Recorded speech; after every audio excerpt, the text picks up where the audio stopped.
얼굴 좀 마주대면서 서로 좀 피드백도 하고 또 그렇게 강의를 하면 훨씬 더 좀 소통이 잘 될 터인데 일방적인 이런 방식으로 하다 보니까 여러분들에게 충분히 강의가 제대로 좀 전달되는지 좀 의문이 됩니다만은, 설교를 준비하는 과정은 어떤 면으로 보면 사람마다 일하는 패턴도 다르고 또 일하는 스타일이 다르기 때문에 꼭 이렇게 해야 된다고 하는 지침서라기보다는 하나의 이제 가이드라인을 우리에게 좀 제시하는 것이라고 볼 수 있겠고, 또 여러분들이 예를 들어서 이제 오늘 여기 제시되는 여러 가지 방법론들을 삶 속에 적용하고 또 설교를 하면서 자기에게 이제 적합하게 또 이것들을 잘 활용해서 하는 것들도 지혜로운 것이라 하는 것이죠. 그래서 설교라고 하는 것은 이제 준비 과정을 다 거쳐서 진짜 이제 중요한 것은 강단에 서서 말씀을 선포해야 되잖아요.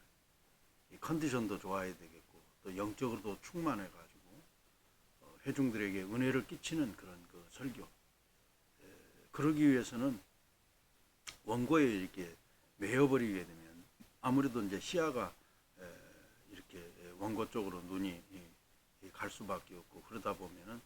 회중들을 보면서 어떻게 보면 이제 아이 컨택, 눈을 마주치면서 설교를 할 때 그게 이제 진짜 설교인데, 사실은 또 이 설교를 우리가 소화한다고 하는 것에 대해서 여러 과제가 있습니다. 어떤 분들은 이제 머리가 좋은 것인지는 몰라도 원고를 아예 이제 외워가지고 또 하는 분들도 있고, 또 개략적으로 이제 좀 요약 정리를 해서 또 설교하는 경우도 있게 되는데, 사실은 이게 외워서 한다고 하는 것이 한두 번이지 매번 설교를 그렇게 한다고 그랬을 때 거기에서는 이제 엄청나게 힘든 것이죠. 연기자들 같은 경우는 참 대단하다 하는 생각이 드는 게, 어떤 연기자는 보면 그 대사 부분이 굉장히 많은데도 불구하고 그것을 다 외워가지고 연기를 같이 곁들여 가지고 그렇게 하게 되는데, 설교자들은 예를 들어서 한 2, 30분 되는 설교 원고를 전체를 다 우리가 좀 외우기는 쉽지 않고, 그래서 이것을 좀 본인이 자유롭게 좀 원고에 얽매이지 않고 하기 위해서 굉장히 좀 말씀의 성육화하는 부분들도 우리가 좀 굉장히 좀 관심을 가지고 또 해야 할 그런 그 과정이고, 그래서 이제 그 이어지는 설교의 이제 10분의 1로 축소한다 그랬는데, 한 10번 정도 한 설교를 할 때 원고를 의지할 수 있을 정도로 그렇게 잘 이제 그 글자만 보면 이제 그 요약해서 설교하는 방식인데, 제가 존경하는 그 곽선임 목사님 같은 경우는 설교를 이제 앞뒤로 해서 한 장, 그분은 그런 얘기를 하더라고요. 고기 구울 때 한번 딱 이렇게 덮고 또 이렇게 해서 그럴 때 제일 고기 맛이 있고, 설교도 이제 앞뒤로 이렇게 좀 잘 정리를 해가지고 그렇게 정리해서 원고로부터 조금 좀 자유롭게 설교를 하게 될 때 훨씬 더 회중들에게 감동을 주는 설교가 되는데,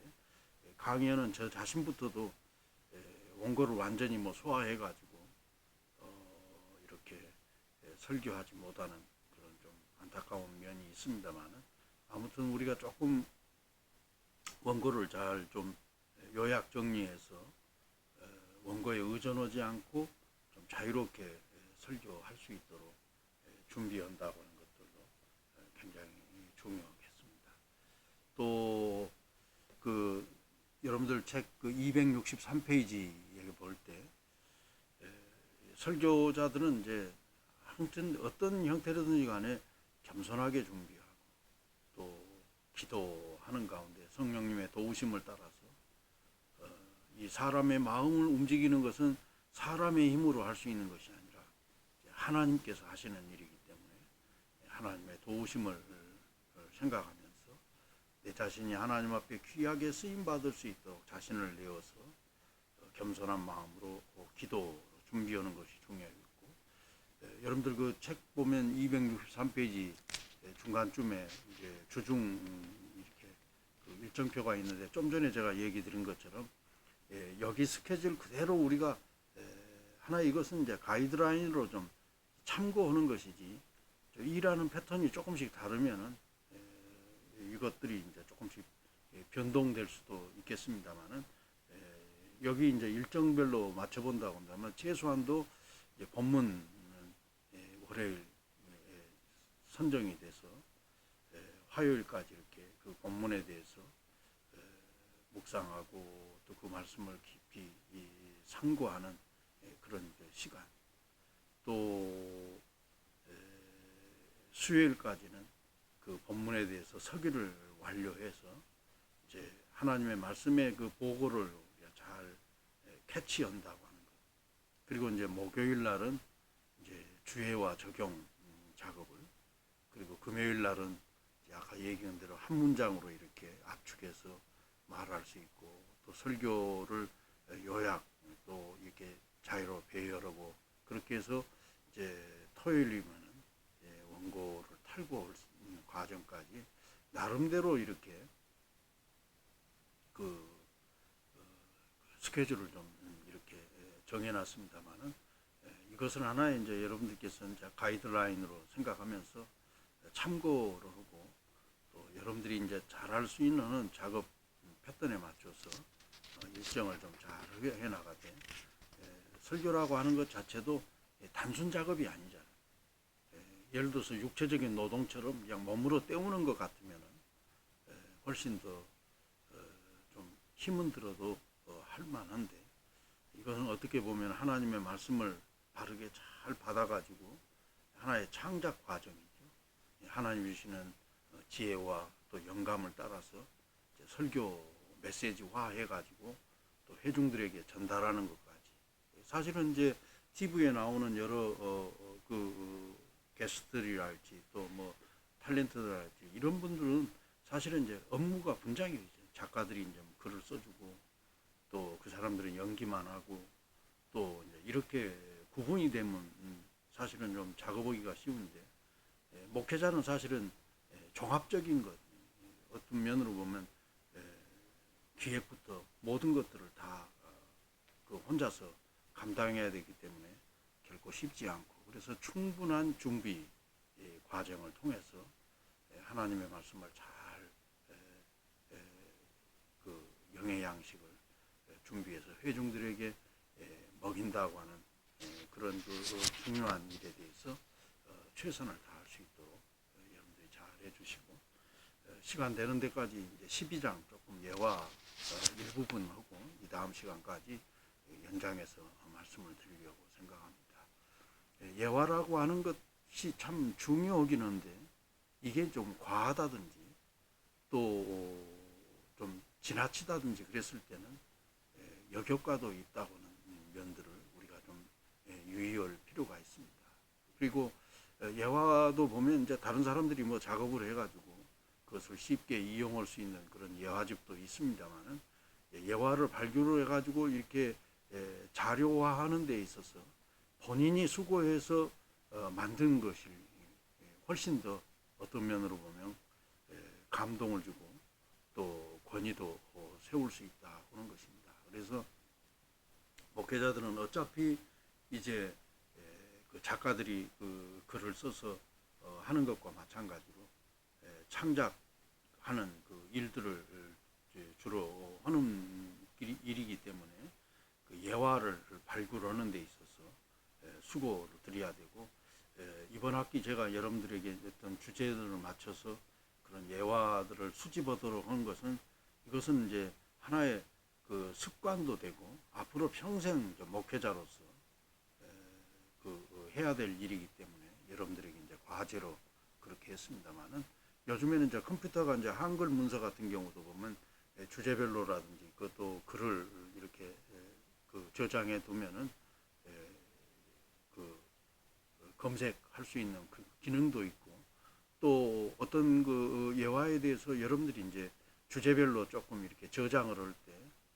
제목들을 좀 구분해서 달아놓으면은 또 그런 것들도 괜찮겠고, 또 예화를 할 때 이미 이제 주제별로 조금씩 구분을 해가지고 그것들을 정리해 놓으면 잘 활용할 수 있는 것인데,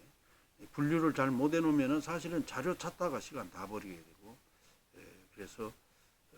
적기에 잘 활용할 수 있도록 평상시에 그 예화 기능 뭡니까 내용들을 잘 수집해 놓은 것들이 굉장히 중요하다 보겠습니다. 우리나라 사람들은 이제 이야기를 좋아하고, 또 설교 가운데서도 보면 사실은 무슨 이제 집회들하고 부흥 집회라든지 이런 것들을 보면 이야기를 참 많이 하는 것을 보게 됩니다. 또 히브리 사람들도 보면 어떤 이론적인 어떤 것을 전개하기보다는 비유를 통해서 이야기하는 것들이 굉장히 익숙한 하나의 그 패턴으로 볼 수 있는데, 이야기는 사람들로 하여금 흥미를 갖게 하고 또 집중력을 가질 수 있게끔 하는 그런 그 강점들이 있게 되는데, 히브리서 11장도 사실은 믿음의 사람들에 대해서 짤막짤막하지만은 이야기 형태로 그 각 사람의 믿음에 대해서 우리에게 소개를 하는 것을 보게 되는데, 그런 면에서 예화를 적절하게만 잘 이렇게 활용하면 강점도 있지만 이게 이제 조금 지나치다든지 그 잘못 그 적용되어지게 될 때 역효과도 있다고 하는 것입니다. 또 우리나라 사람들이 이야기를 좋아합니다만, 그렇다고 해서 설교 시간에 그냥 마냥 이야기하는 것만을 즐기는 것은 아니에요. 또 어떤 분은 너무나도 진지해가지고 순수한 복음만을 이렇게 설교 시간에 하다 외치기 때문에 많은 시간들을 이제 본문을 가지고 이렇게 씨름하듯이 말씀을 하는 부분들도 있는데, 아무튼 이 하나님의 말씀을 전하는 데 있어서 본문에 충실하다고 하는 것들은 굉장히 중요한데, 그럼에도 불구하고 예화는 적절하게만 잘 쓰게 되면 굉장히 효율적인 그런 그 말씀을 전하는 데 있어서, 또 그 예화를 적절하게 잘 쓸 때 본문 말씀을 이해하고 주제를 또 잘 이해하는데 도움이 되는 것이죠. 예수님께서는 특별히 수많은 사람들 앞에서 천국에 대해서 얘기하게 될 때 천국에 대해서 직접 얘기하지 않고 세상적인 이야기, 또 세상적인 것들을 소재로 해서 이야기를 해서 하늘나라로 이렇게 이야기를 끌어갔었던 것을 보게 되는데, 예수님의 이런 방식들을 우리가 좀 잘 배워서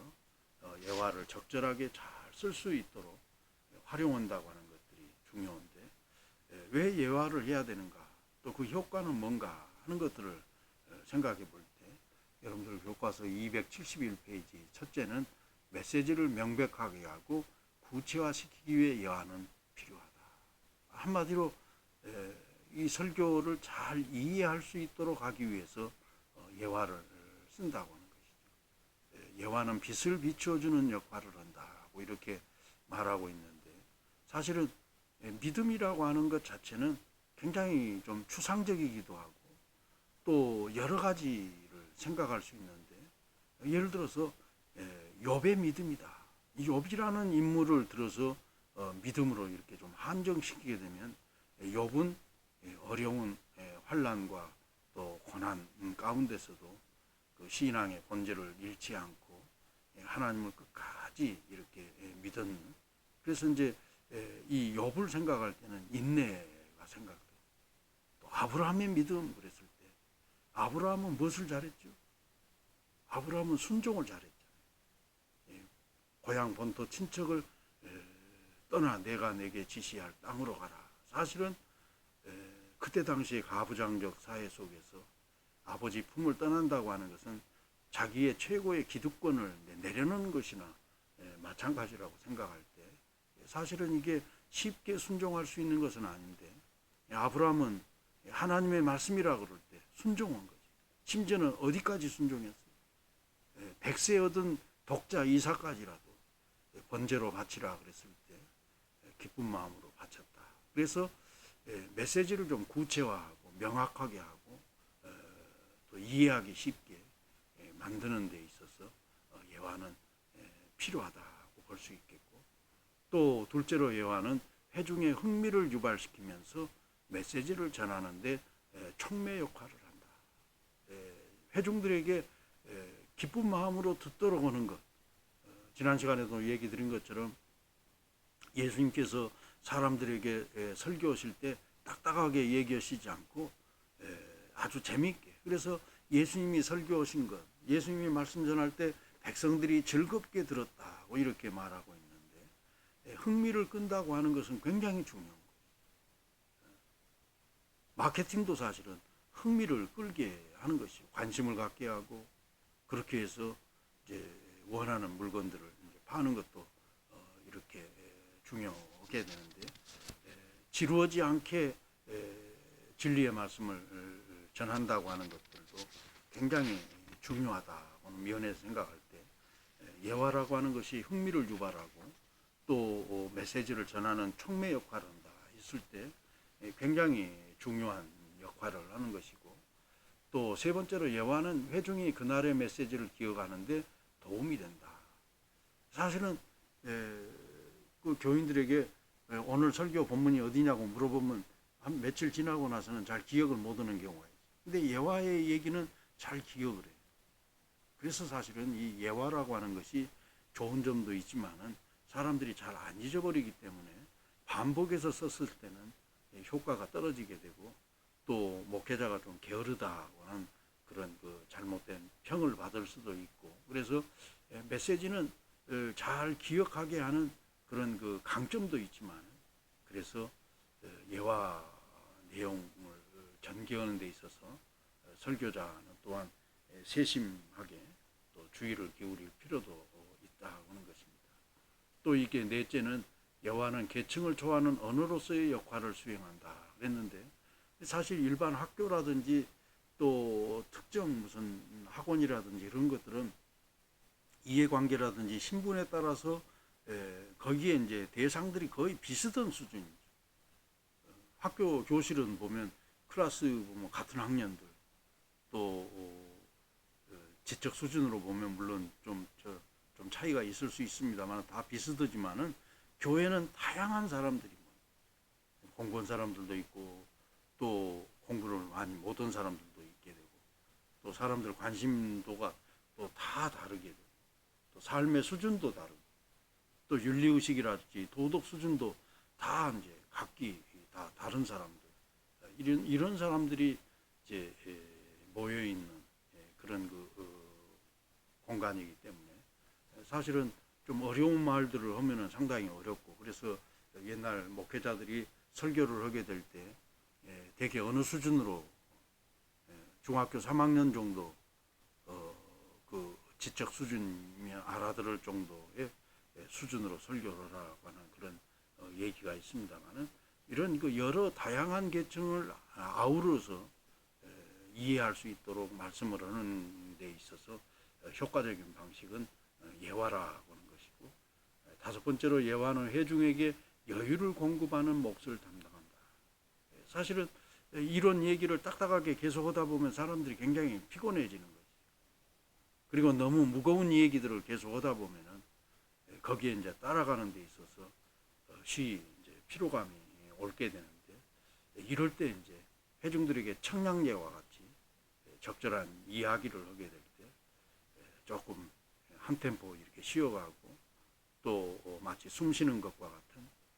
그런 그 여유를 줄 수 있는, 그래서 이런 좀 피로도가 있을 그런 그 시간대에 적절하게 이 예화를 들어서 설명하는 것도 귀한 일이다 하는 것이죠. 또 여기 여섯 번째로 이제 273페이지 제일 위에 보면 머리로 이해하는 진리를 실천으로 옮기는 다리의 역할을 예화가 맡는다 그랬는데, 사실은 설교라고 하는 것 자체는 귀를 즐겁게 하고 단순히 그들에게 말씀을 들려주는 것이 아니라 감동을 주고 변화를 주어서 그들로 하여금 이제 하나님의 말씀대로 살게끔 행동을 유발시키는 그 자리까지 이끌어가는 데 있어서 행동하게끔 하는 그런 중요한 역할을 예화가 한다고는 것이죠. 예를 들어서 믿음 생활 잘하는 어떤 사람 이야기를 이제 설교 말미에 하게 될 때 뭐 설교자가 더 이상 무슨 설명을 한다든지 덧붙일 말은 안 해도 그 이야기를 듣고 감동을 받았으면 회중들 마음속에 나도 저렇게 한번 살아와야 되겠구나, 저런 믿음을 가지고 살아야 되겠구나 하는 그런 마음이 들도록 그렇게 삶으로 살아내도록 유도하는 데 있어서 예화라고 하는 것들이 굉장히 중요한 역할을 하기 때문에 장점도 있고 또 문제점도 있지만은 문제점은 최소화하고 장점을 극대화해서 이제 설교의 효과를 제고시키는 데 있어서 우리가 예화를 잘 활용한다고 하는 것이 얼마나 중요한가 하는 것들을 생각하면서 오늘 시간 좀 어중간하기 때문에 여기까지 공부하고 이제 다음 주에 또 이어서 말씀드리도록 하겠습니다. 장시간 동안 또 집중해서 말씀 잘 들어주셔서 감사하고 또 한 주간 잘 지낸 다음에 또 기쁜 얼굴로 만나기를 바랍니다. 감사합니다.